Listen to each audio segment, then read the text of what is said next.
Hello. Isang, mabiyayang umaga po sa atin pong lahat. Purihin po ang Diyos sa patuloy po na, ganito pong pagkakataon po na tayo po ay tinitipon po na upang mag-aral po sa kanya pong mga salita at, bilang panimula po sa atin pong, gawain po ngayon ay tayo po ay umawit dito po sa page 82, Magtiwala at Sumunod.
Tayo pong lahat ay tumayo para sa ikapang instance. Sumamay kay tamis, kay Jesus malapit, tayo laging mapahalin. Sundin kanyang utos, sumunod ng lubos, magtiwala at huwag magtampo. Magtiwala at tayo'y sumunod nang maging maligaya sa piling ni Jesus. Manaliti po tayong nakatayo at tayo po ay manalangin.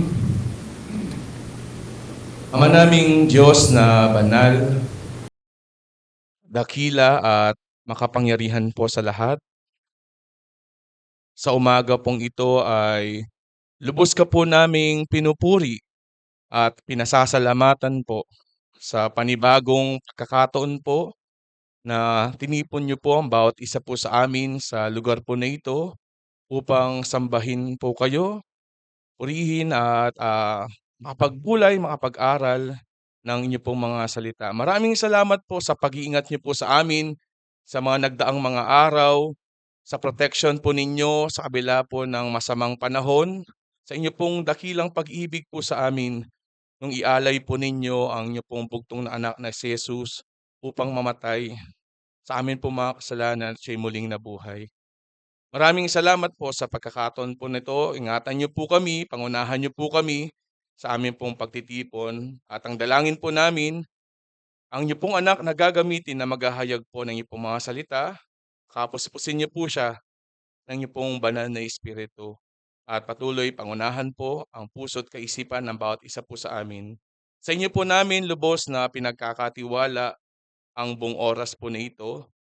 At ang lahat pong ito ay amin pong sinasamo at idinadalangin sa tanging pangalan lamang po ng ipong bugtong na anak na si Kristo Jesus. Amen. So, maaari na po tayong umupo. Patuloy po natin po na ipanalangin po ang atin pong mga lingguang mga gawain, maging sa mga gawain po sa mga outreach Bible study, kasama din po ang Valenzuela Christian Church. Upang magkaroon po tayo ng marami pa pong mga oras po mamaya, ay bago po tayo magpatuloy po sa atin pong pagbubulay ng salita po ng Diyos, may kapatid po tayo sa Sulib na halis po dahil po sa trabaho po at ngayon po ay atin pong bibigyan po ng pagkakataon po na makapag-testimony din po. Patotoo din po na pakilala po niya sa ating pong Panginoon at maging pagpapasalamat na rin po. Tawagin ko po ang kapatid po na Raul mula sa Sulib po.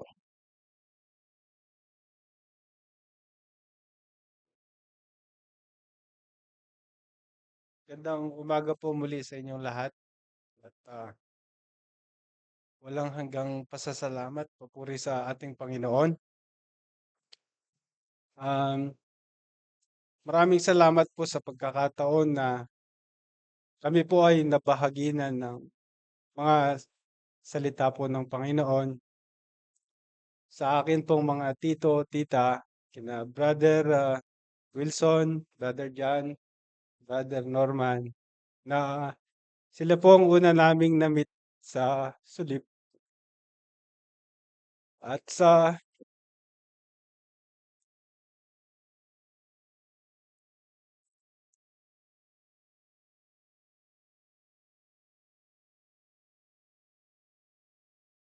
maluwag niyo pong pagtanggap sa amin, sa aking pamilya.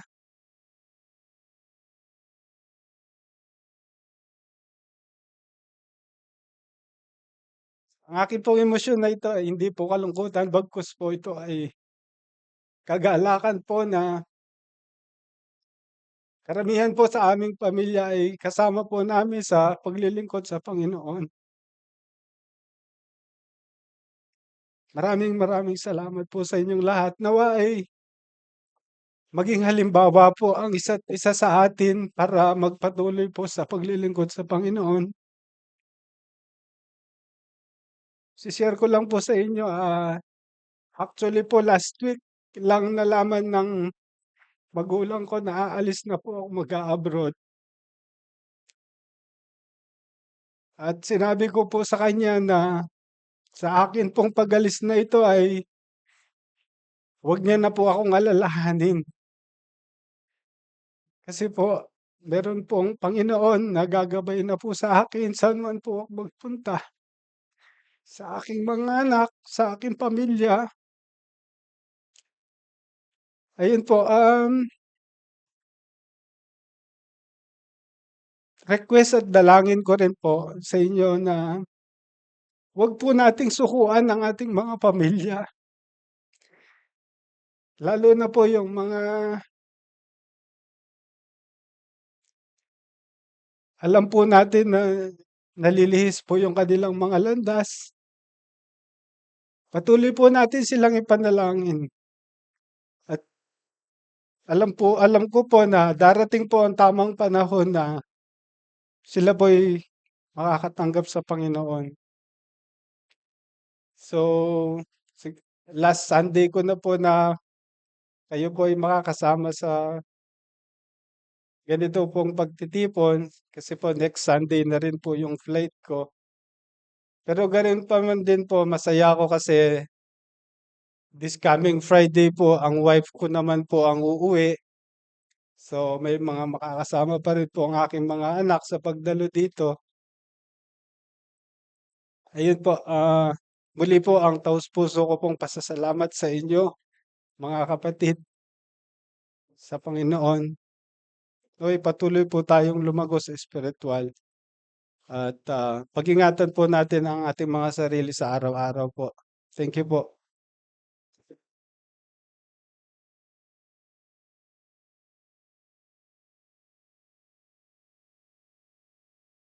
Maraming salamat kapatid sa iyong patotoo at makakaasa ka na ang buong iglesia ay kasama mo sa pananalangin po at pag-iingat po doon sa lugar po na iyon.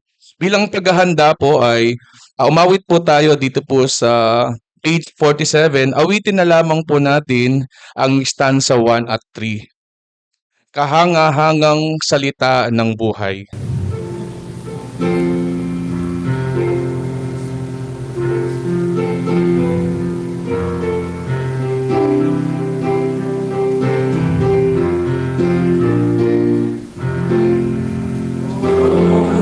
Inyong awitin ang salita ng Diyos, nang tuwa ko'y masilip, buo ng kapatid.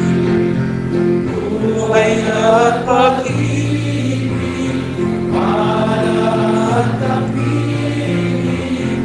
Anong ganda ng salita ng Diyos. Anong ganda ng salita ng Diyos. Hinggit ang pag-ulit ng salita ng Diyos. Sa sala mo'y ibigay ang maputing damit. Buhay ang pag-ibig, at tinig. Anong ganda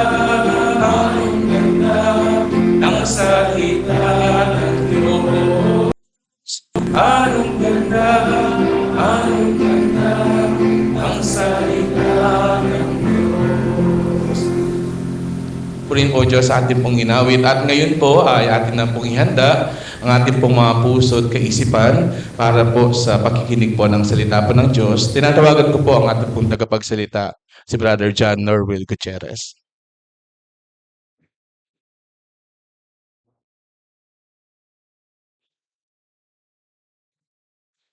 Magandang umaga po sa atin pong lahat, mga kapatid.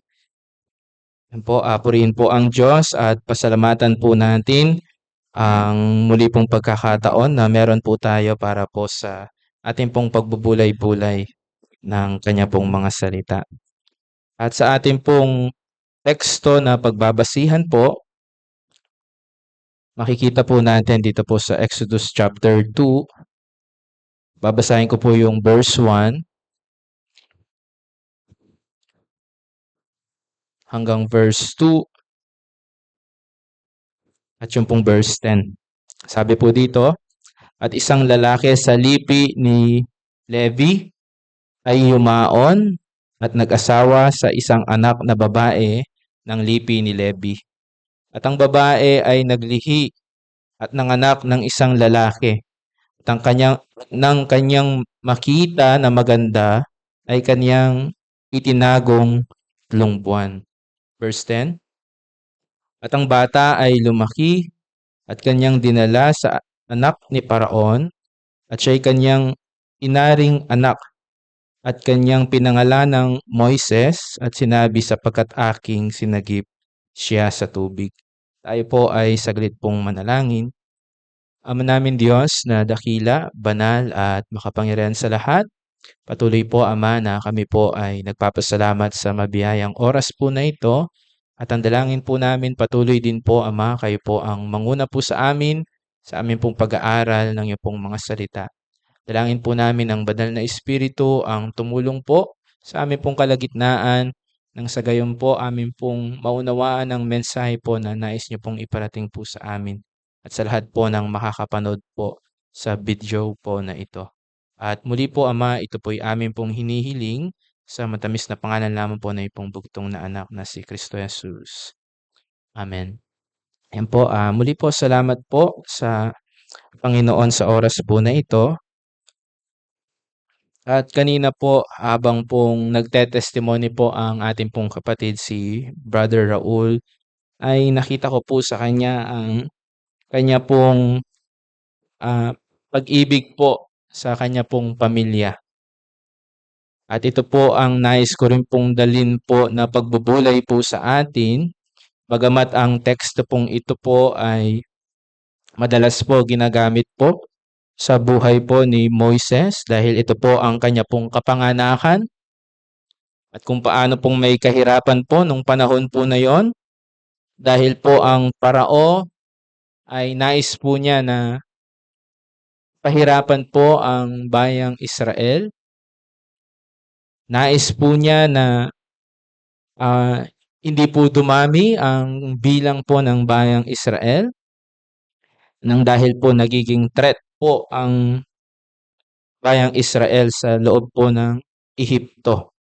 Dahil kung babasahin po natin yung verse 11, sabi po doon, ang parao ay kumbaga nagbigay po siya ng taskmaker para pahirapan po niya ang bayang Israel.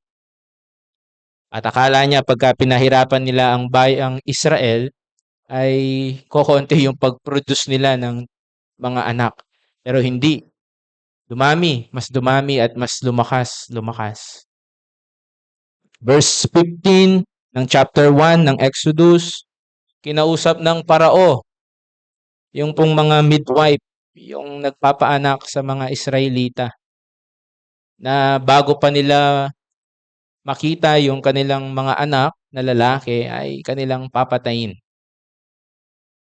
At yung verse 22, ang sabi po doon, siguro babasahin ko po ito, yung pong mga talata po na nabanggit po natin sa ating pong mga tahanan, pwede po natin balikan. Sabi po sa verse 22, at inuutos ni Paraon sa kanyang buong bayan na sinasabi, itapon ninyo sa ilog bawat lalaki na ipinanganak at bawat babae ay iligtas ninyong buhay.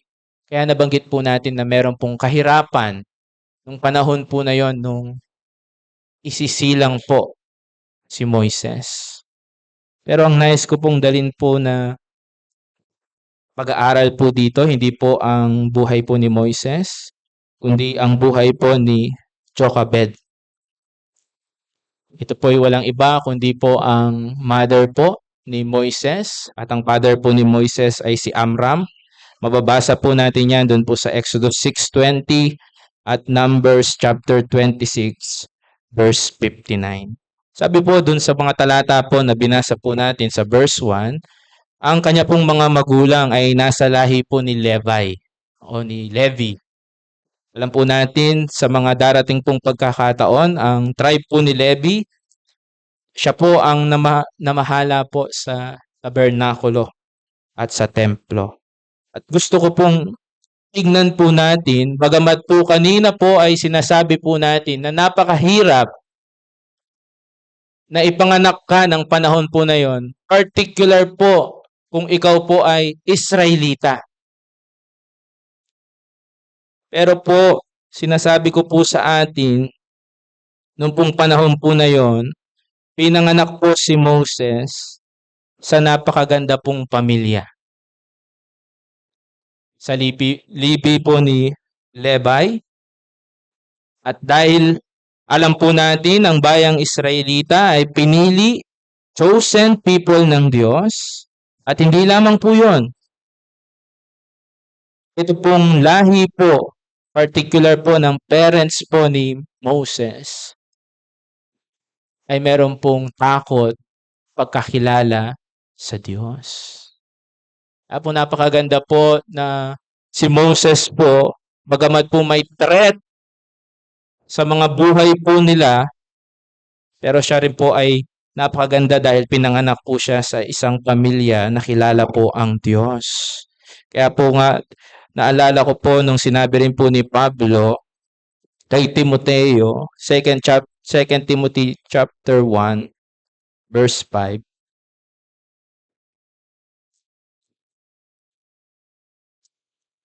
Sabi po dito, 2 Timothy chapter 1 verse 5, na inaalala ko ang pananampalatayang hindi pakunwari na nasa iyo, na namamalagi muna kay Loida na iyong lelang at kay Eunice na iyong ina, at ako'y naniniwalang lubos na nasa iyo rin naman. Ito po ay, kung titingnan po natin, bagamat po si Timoteo ay nakakilala through Paul, pero kung titingnan po natin, siya rin po ay nasa pamilya po ng mga believer. At gusto ko pong pansinin po natin, mother to mother. At ang pinag-aaralan po din natin ay isa pong mother, si Jochebed. At napakaganda po na sa isang pamilya ay kilala po ang Panginoong Hesus. Kaya nga kanina po, habang nagte-testimony po yung ating pong kapatid, pinapasalamatan po niya na nakilala po niya ang Panginoon. Ang desire po niya ay ang kanyang pamilya ay makakilala din po sa Panginoon.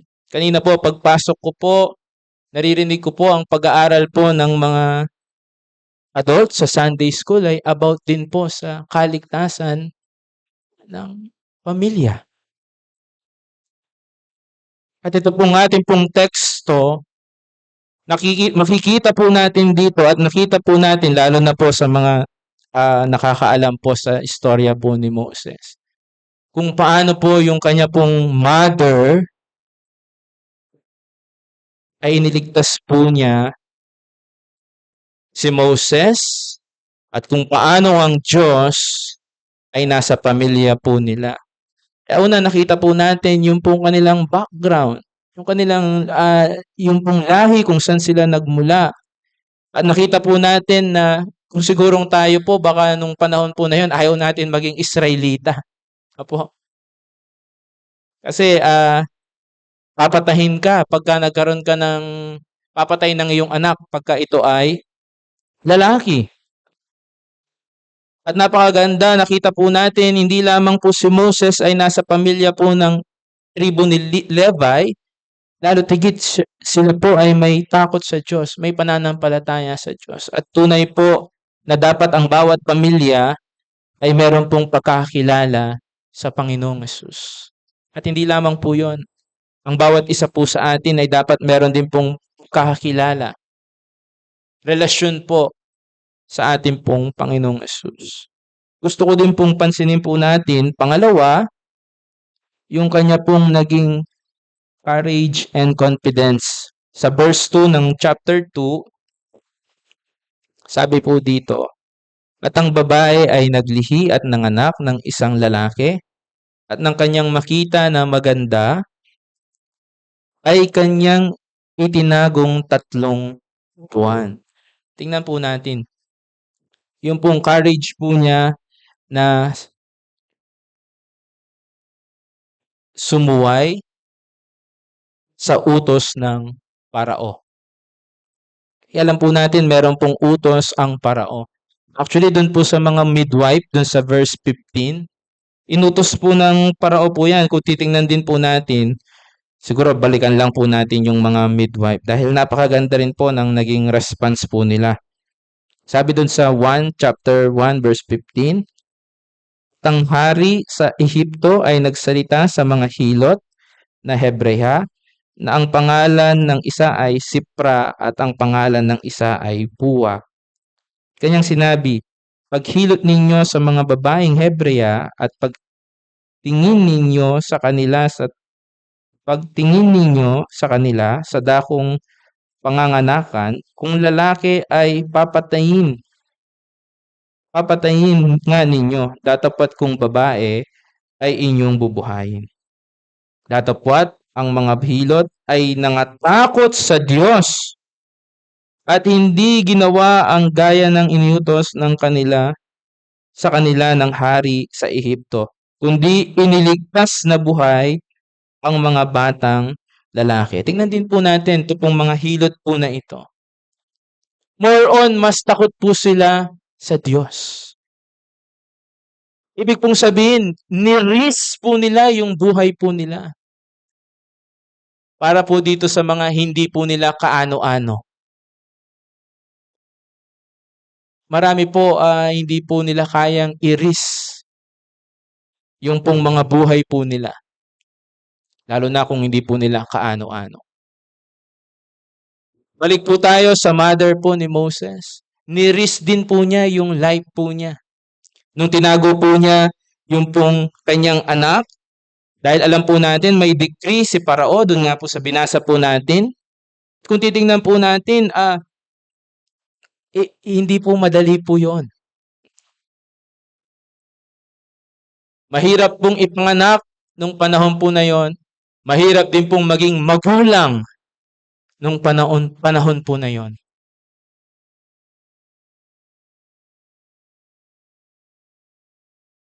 At mamaya makikita po natin, napakaganda po nung pong mga bagay po na mapupulot po natin dito po sa pagiging nanay po ni Jochebed kay Moses.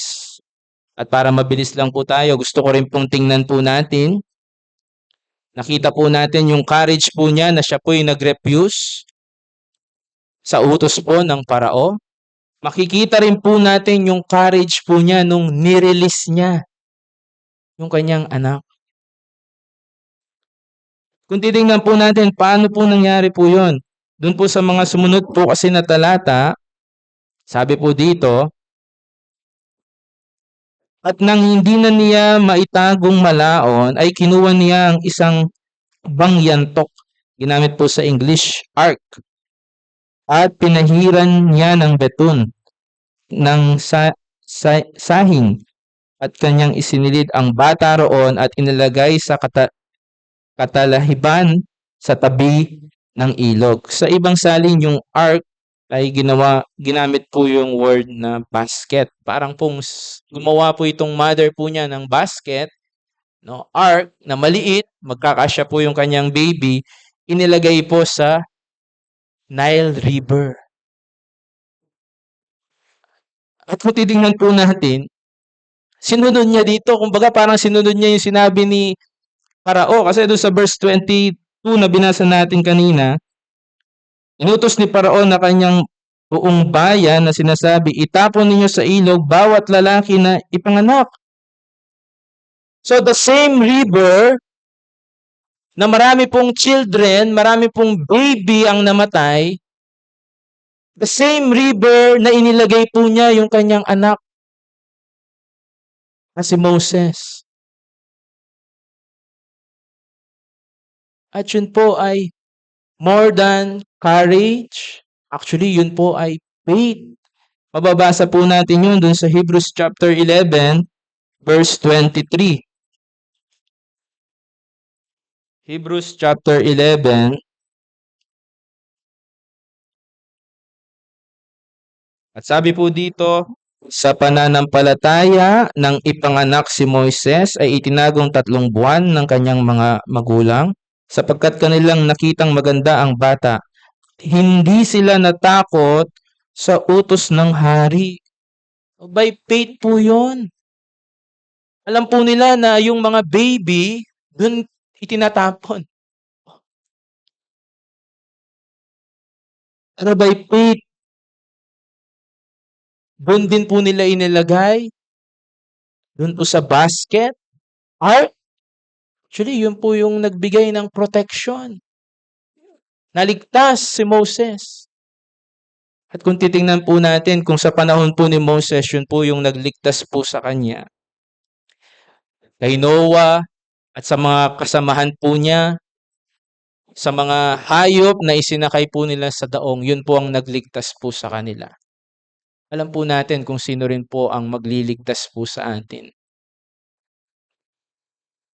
Walang iba kundi po ang ating Panginoong Hesus.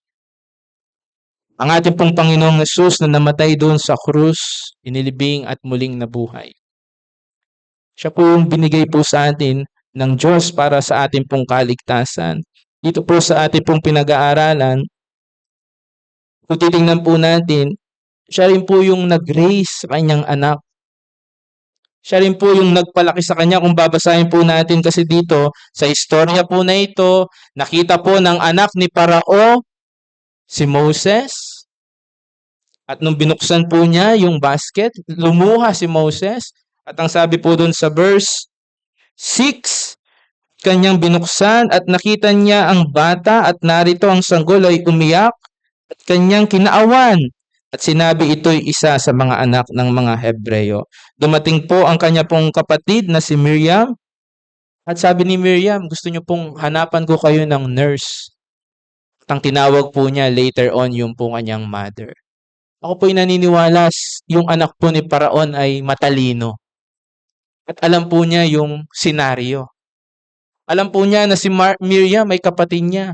Alam po niya yung tinawag po niya ay magulang niya. Ako po'y naniniwala po doon. Kasi sabi dito, bibigyan sila ng kaupahan. Actually, ang Parao po noon ay mag-uutos lang siya. No? Hindi ka bibigyan ng sweldo. Kasi noong time po ng panahon ni Joseph, yun po yung naging agreement po nila. Dahil wala nang may pagbili o wala na pong pambili ng pagkain ng mga tao po noon. Ang ginawa po nila, pinagbili nila yung mga lupa nila at lahat po ay naging pag-aari po ng Ehipto. At sila po ay naging tagapagtrabaho ng Ehipto. Pero ang gusto ko pong point po dito, because of her faith, nirefuse po niya ang Parao. Because of her faith, hinayaan po niya ang kanya pong anak. Dahil naniniwala po siya na may plano po ang Diyos sa kanya. At because of her faith, siya rin po yung nagpalaki. At ito po yung gusto ko pong daling puntos po dito. Dalawa po yung naging mother po ni Moses. Si Jochebed at yung pong daughter ni Parao. At ngayon po bilang sa ating pong pagbubulay, ang wakas po dahil po limited po ang oras po natin. Gusto ko pong tingnan po natin kung ano po tayo po dito sa dalawa po na ito. Sabi po sa Acts chapter 7,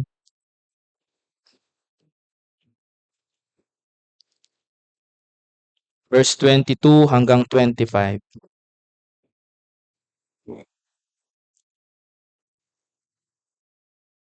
Sabi po, at tinuruan si Moises sa lahat ng karunungan ng mga Ehipsyo. At siya ay makapangyarihan sa kaniyang mga salita at mga gawa. Datapwat nang siya'y mag-aapat na pung taon, gulang na ay tumugtog sa kanyang puso na dalawin ng kanyang mga kapatid na anak ni Israel. Tingnan po natin, no? Sabi po sa 22, and Moses was learned in all the wisdom of the Egyptian. Ako po'y naniniwala, yun po ay galing po sa mother po niya, na daughter po ni Parao. In another way po, si Jochebed, gusto ko pong basahin po natin dito naman po sa Deuteronomy chapter 6, verses 4 to 9.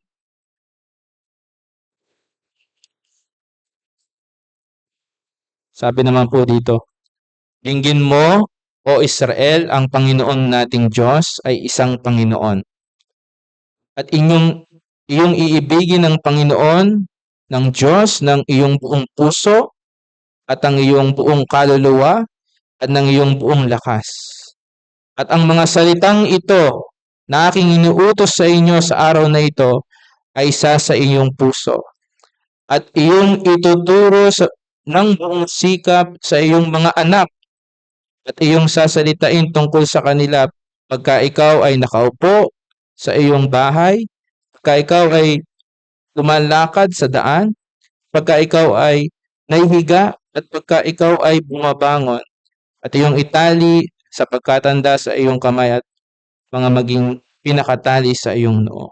Sabi po dito, ituturo ng buong sikap sa iyong mga anak. Ako po'y naniniwala dito po sa kauli-ulian po dito sa Hebrews chapter 11 verse 24 to 27. Bagamat po maraming natutunan po si Moses sa loob po ng Ehipto. Pero ang napakaganda po, hindi po niya nakalimutan ang tinuro po ng kanyang ina, si Jochebed. Tungkol po sa Diyos, tungkol po sa ating pong Panginoon, dahil nakita po natin ang kanya pong pananampalataya. Hebrews chapter 11, verse 24. Sa pananampalataya nang lumaki na si Moses, ay tumanggi siyang tawaging anak ng anak na babae ni Paraon, na pinili pa ang siya'y tampalasin na kasama ng bayan ng Diyos kaysa magtamo ng nagsisikupas na mga kaligayahan sa pagkakasala. Na inaring malaking kayamanan ang kadustahan ni Kristo kaysa mga kayamanan ng Ehipto sapagkat ang kanyang tinitingnan ay ang gantimpalang kabayaran. Mga kapatid, dito po sa maikling pagbubulay po natin, although po ito po ay atin pong nakita kung paano po si Jochebed, yung po kanyang pagmamahal sa kanya pong anak, yung pong kanyang pagmamahal sa Diyos. Nakita po natin yung kanya pong pananampalataya at pagnanais po niya na ito pong kanya pong anak hindi lamang po maligtas sa kamay po ni Paraon, kundi maligtas din po sa kabayaran po ng kasalanan. At nakita po natin kung paano pong ang Diyos ginamit po niya si Moses. Dahil po si Moses po ang ginamit ng Diyos para po ang bayang Israel ay maligtas po sa loob po ng Egypt. Mga kapatid, sa mga magulang po sa atin,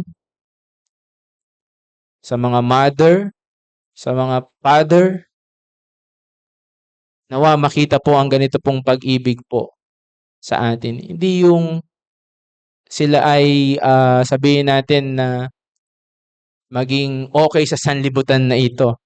Ibig sabihin, yung pong katulad nga po ni Moses, tinanggihan po niya yung kayamanan ng Ehipto. Mas importante po ay yung pong kaligtasan po natin. At kung tayo po ay humahanga sa pag-ibig po ni Jochebed sa kanya pong anak, sabi nga po ng Panginoong Hesus, walang lalong dakilang pag-ibig na ibinigay niya ang kanyang buhay para sa kanyang mga kaibigan. Greater po ang pag-ibig po ng Diyos sa atin. Dahil po ang Diyos, ibinigay po niya ang kanyang anak sa ating pong mga kasalanan. More than po yun sa pag-ibig ng ina sa kanyang anak. Dahil mismo ang Panginoon, tayo po ay makasalanan. Pero ibinigay po niya ang buhay niya po sa atin at nais ko pong basahin pinakahuli pong talata sa Roma chapter 5 verse 8.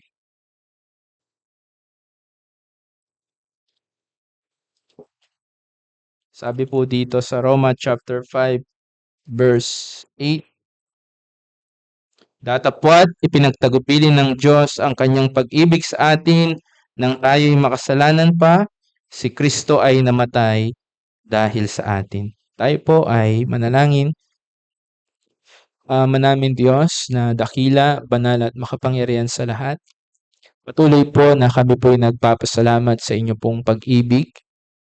Pag-ibig po na noon pa po ay pinakita na po ninyo nang ang tao po ay nagkasala. Dahil kayo po ay nangako ng tagapagligtas, walang iba kundi ang aming pong Panginoong Hesus. At patuloy din po ang pag-ibig na patuloy po ninyong ino-offer po sa bawat isa, sa mga tao na wala pa pong relasyon po sa inyo. Dahil tunay ang pag-ibig po na ito ang makakapagligtas lang po sa aming mga kasalanan. Walang iba kundi ang kamatayan, pagkalibing at muling pagkabuhay ng aming pong Panginoong Hesus. At nawa ang pag-ibig din po na ito ang magtulak po sa amin pong mga anak, para amin pong ibahagi sa amin pong mga magulang ang tungkol sa aming Panginoong Hesus. Sa mga magulang, para po kanila pong ibahagi kaligtasan sa kanilang mga anak. At sa lahat po sa amin na nakakilala sa Panginoon, na ibahagi po ang kaligtasan sa tao po na wala pa pong relasyon po sa inyo. Salamat po at patuloy po nawa ang pag-ibig ang maghari sa bawat puso ng bawat isa po sa amin. At ang lahat po ng ito ay amin pong pinapasalamatan at idinadalangin sa pangalan ni Jesus. Amen.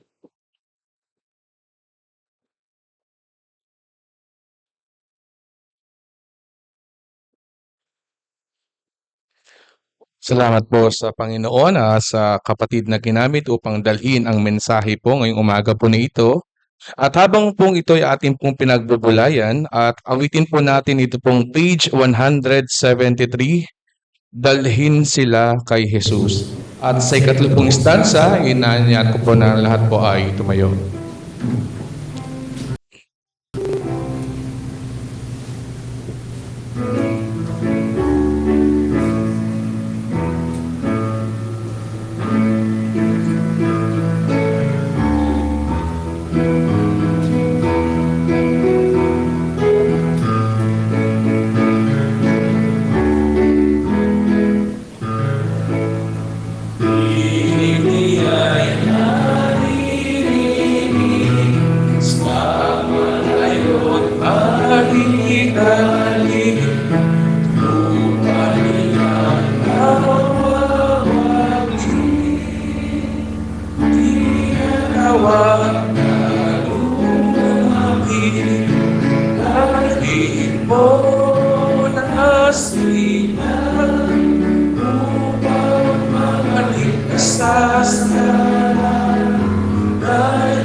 Natin tayo.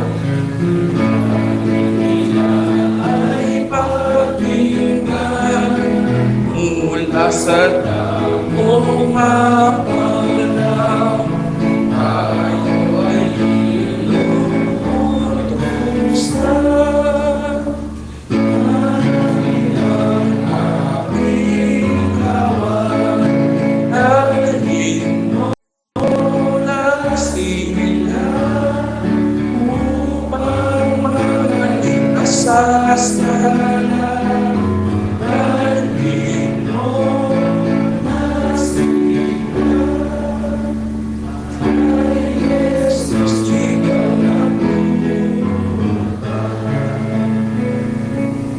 Manatili po tayo nakatayo. Tingin po natin kay Brother Wilson na pangwakasan po tayo sa panalangin.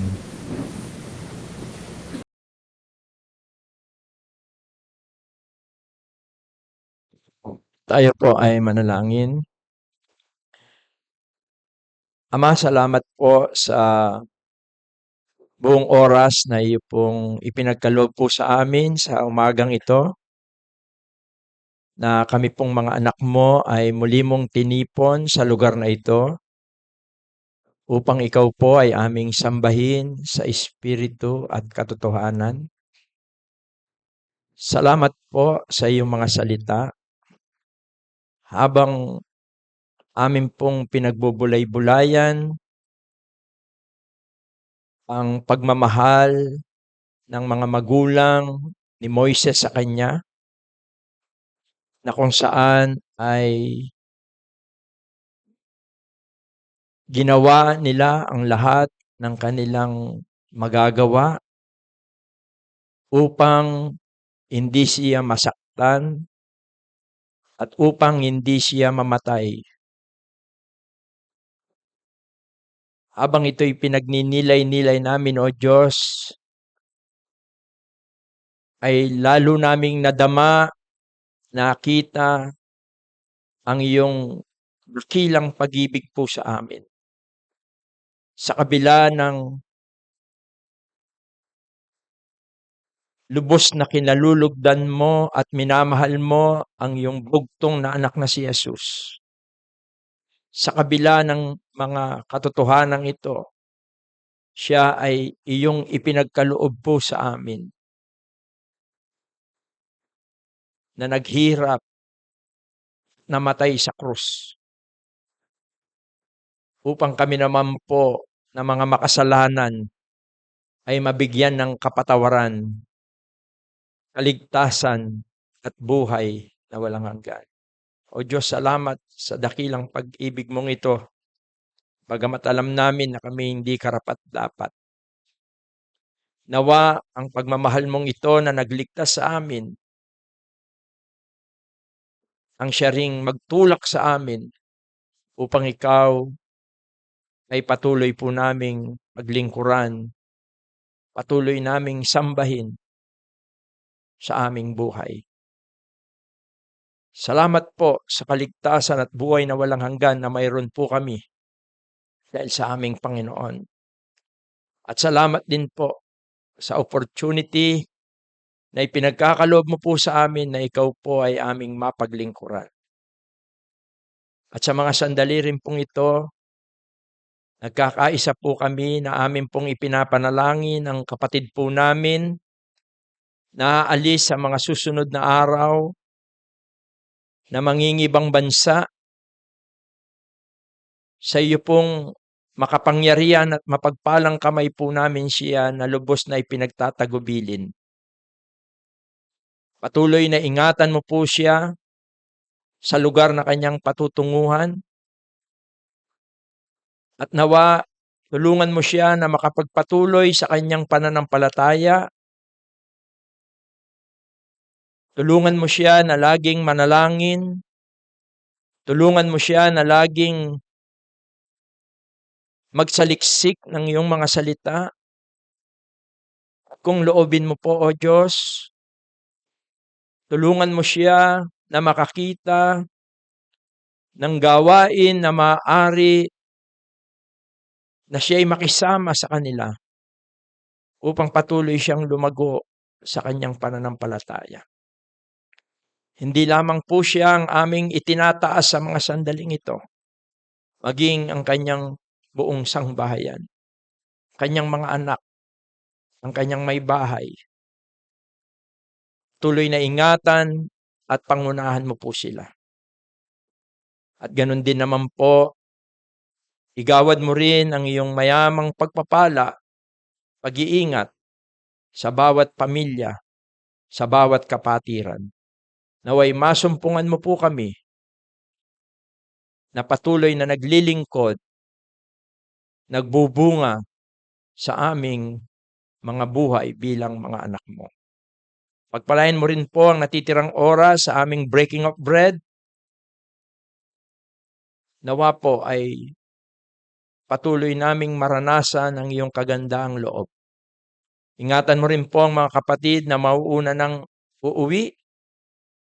Ingatan mo sila sa daan at ihatid mo silang mapayapa sa kanilang pansamantalang tahanan. Ang lahat po ng ito ay aming pong samot dalangin sa makapangyarihang pangalan po ng iyong bugtong anak na si Jesus na aming tagapagligtas. Amen. Good morning and God bless po sa bawat isa po sa atin.